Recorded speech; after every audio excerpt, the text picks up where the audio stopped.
Celebrating 30 years of phenomenal trend forecasting, 5 times a week, Monday through Friday. Here's Gerald Celente with today's trends in the news. Hi, this is Gerald Celente. Tuesday, March 3rd, 2015. And here are some of today's trends in the news.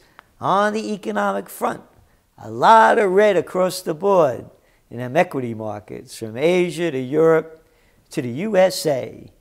It's down about 70-something. It was down a lot more, but up. And oil's back up, but going nowhere. And gold is down. Yesterday, you got a trend alert. That's right, going for gold, not bonds. Very important. No one is writing this. I have to say, it's history before it happens. You have not seen this anywhere.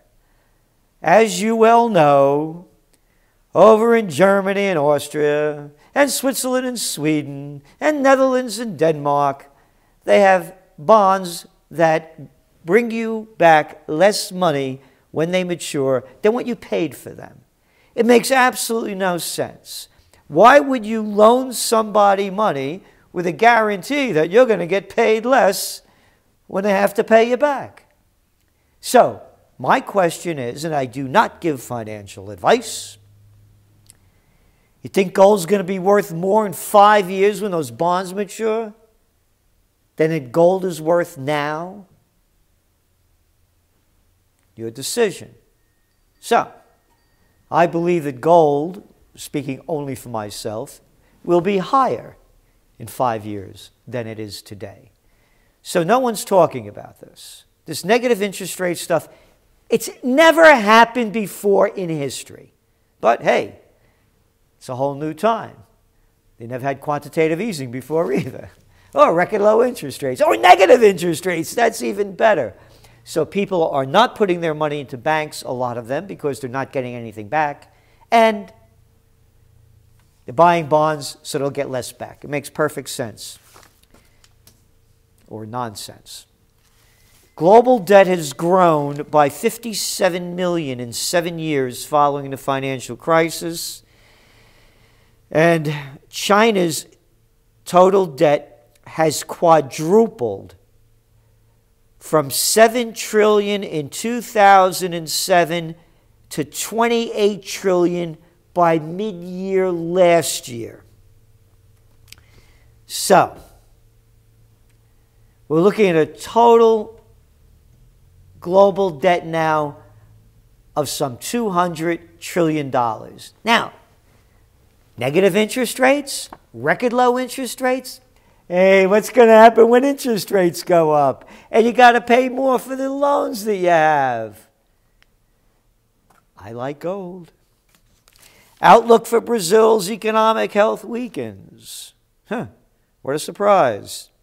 The GDP forecast now is for a 0.58% contraction this year. Oh yeah, they got it right down to the 0.58.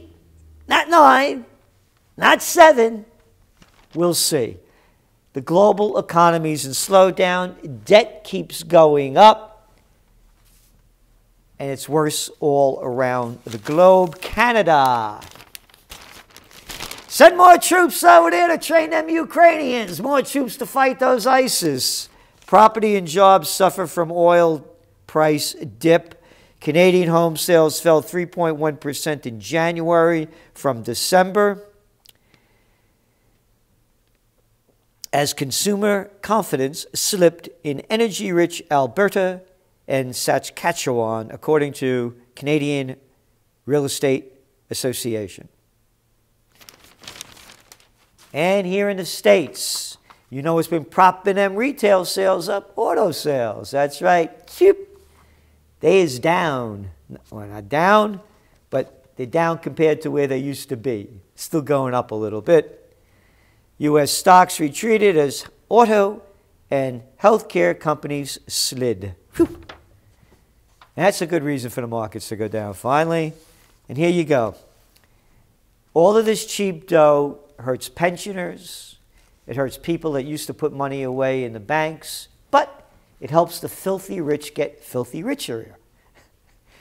Companies in the S&P 500 have spent more than $2 trillion on their own stocks since 2009, underpinning an equity rally in which the index has more than tripled. They're on pace to spend a sum equal to 95% of their earnings on repurchases and dividends in 2014. What left-wing organization wrote this? Oh, Bloomberg. Wow. Hey. All right. The facts are here. And more facts. Hey, you remember Victoria Nuland when we played his speech last week? You follow the IMF and that path to Europe, and the Ukrainian people will get what they deserve. Just got some more of what they deserve. Central Bank of Ukraine is raising its benchmark interest rate, you ready? To 30% from 19.5. And guess what? Inflation, 272%. Bravo, Victoria! I say you should be Secretary of State. Yeah, because that's what they do in the governments, anyone around the world. The more you screw up, the higher you get, and the more they bow down and love you. One failure after another, documented. Hey, what color was that dress that was? Hey, you know, it was all over the internet. Was it blue? Was it gold? Was it white? Yeah. And they let the slimers slide by. Hey, speaking of slimers, perfect day for America to see how low it's fallen. The third time back, mass murderer Nuts Netanyahu addressing Congress. Isn't that wonderful? Mass murderer. Everybody applauding. Our great ally. We heard Samantha Powers shooting her mouth off at the AIPAC meeting. There'll never be a sunset on America's commitment to Israel's security. Never. Hey, you going to go there and fight? I don't want another one of my pennies going to the mass murderers in Israel. I am sick of this. Look what they've done over there. They were going to build terror tunnels, I tell you. Oh, yeah, and those 90,000 homes we bombed. Well, they were putting people there to so they could send rockets. You know, they were, what was that name of them? Human shields. Yeah, that's it. And all of the low-life prostitutes kept selling the lie. So he's here telling us what we got to do with Iran. And it gets dumber and dumber and dumber and dumber and dumber. You don't believe me? Listen to this. Even as the president threatens us with provocative acts, Prime Minister Netanyahu's support for us has been unwavering. You know who said that? House Speaker John Boehner. Yep. Quote, he understands what many of us have long known, that peace with the enemy can only be achieved through total victory. Oh, yeah. That's right. Yeah, you got all those victories, right? Hey, what victories? Here's where Boehner, a disgusting traitor to America, every one of you out there that put Israel security as our national security, or any country's security. The only security I want is security for America, and I don't buy these fairy tales. If we don't stop them over there, they're going to come over here. Yeah. Quote, this is Boehner. A wise man once said that my enemy's enemy is my friend. You, speaking to Netanyahu, sir, are my best friend in the world.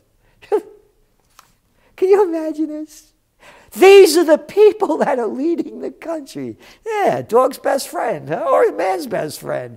Yeah, one or another. Disgusting. Disgusting.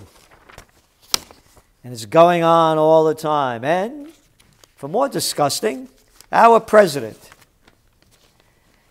Hey, here's a little headline from today's toilet paper. Figures from U.S.-led coalition show heavy 2014 losses for Afghan army. The Afghan army lost more than 20,000 fighters and others last year, largely because of desertions, discharges, and death in combats, according to figures released today. Why, how can that be? Here, listen to what President Obama has to say. 1 year ago, Afghan forces assumed the lead for combat operations. Since then, they've continued to grow in size and in strength. That was only last May. Backtrack, Come on. Oh, yeah, they keep growing in size and strength, huh? Son of a gun.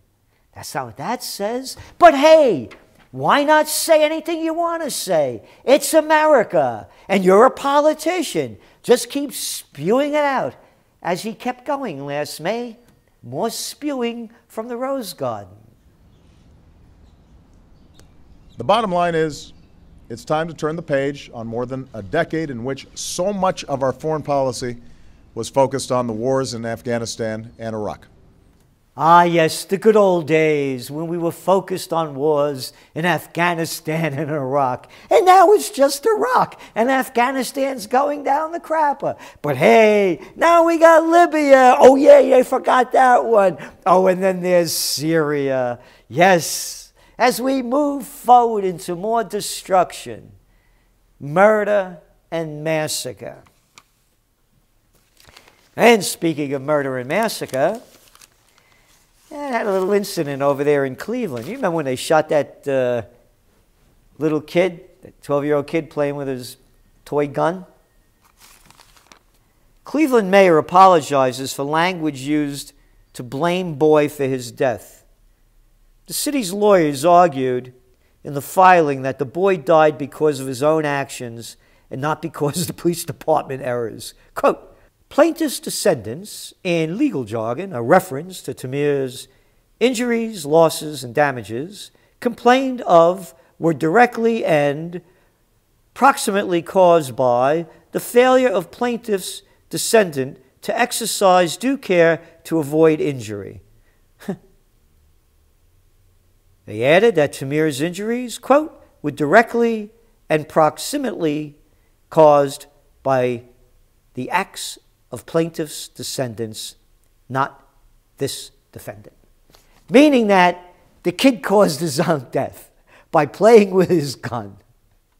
This is how sick and demented it's become in the USSA. And it just keeps getting worse. And then finally, a big report out. That's old news for TrendsJournal readers, but they just changed the language. New report shows urban donut shifting.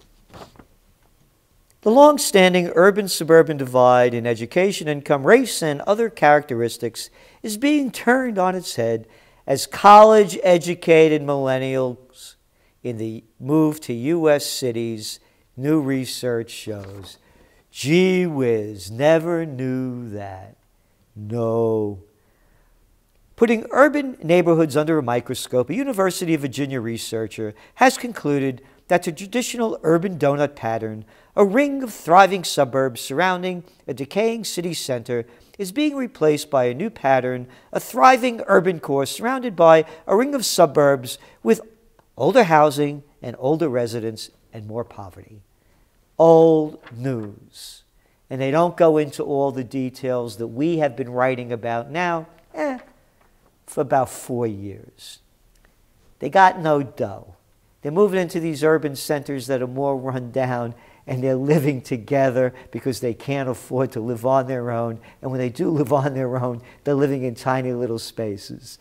Number two, got no dough to buy cars.